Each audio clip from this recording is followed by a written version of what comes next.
This is Freddie Williams, and I'm back for another answer for my Q&A series on the behind the scenes of creating comics. And the next question is from Angel Tread, and they ask, is it kosher to email editors out of the blue with maybe a link to your online portfolio, or do they really look down on that?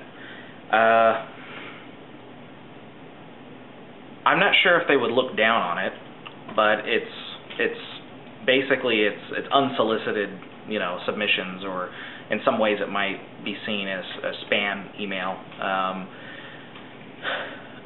It's a hard game to play. I think the best way to go about it, any sort of submission or whatever, is to try to make a contact with an editor at a convention, perhaps like the Chicago Con, the San Diego Con, the New York Con are the biggest ones, although there's plenty others.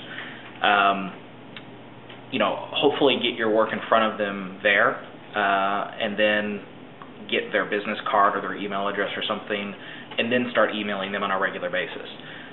If not, it would be very easy for that email to get lost in the shuffle. If you saw how much they had to that editors had to deal with on a daily basis, they're constantly putting out fire, so to speak.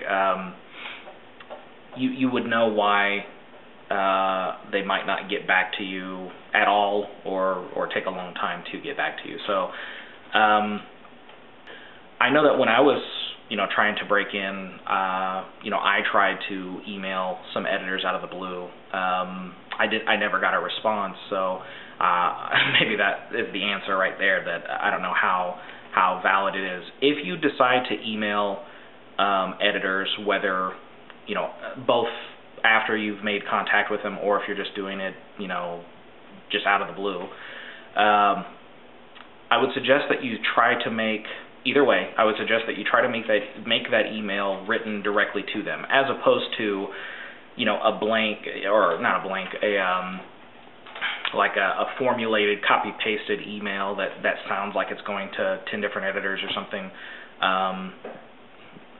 Having something like, if you're emailing an editor who is doing all the Superman books, tailor your submission to that, or tailor the email to that. Say their name in the email. That way it doesn't, if you don't have time to tailor it to them, what makes you think that they'll have time to take it seriously,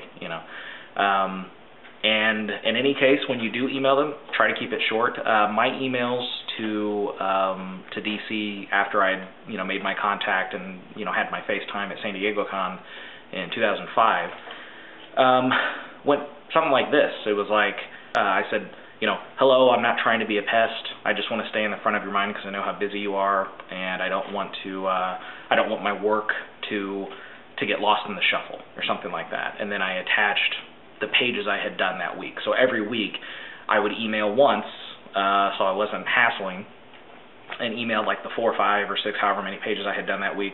That way it would show that I was consistent with my productivity, that I was brief in my communication, but that I was staying on top of it, but also not trying to be a nuisance, and I didn't write them a book in the email. So the short answer to your question is, it depends.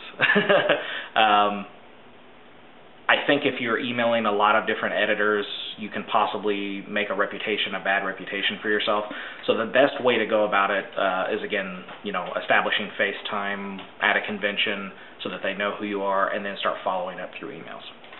I hope that helps. It's a little bit of a gray answer there, but I hope it helps. And good question. Take care, and I'll be right back with another answer.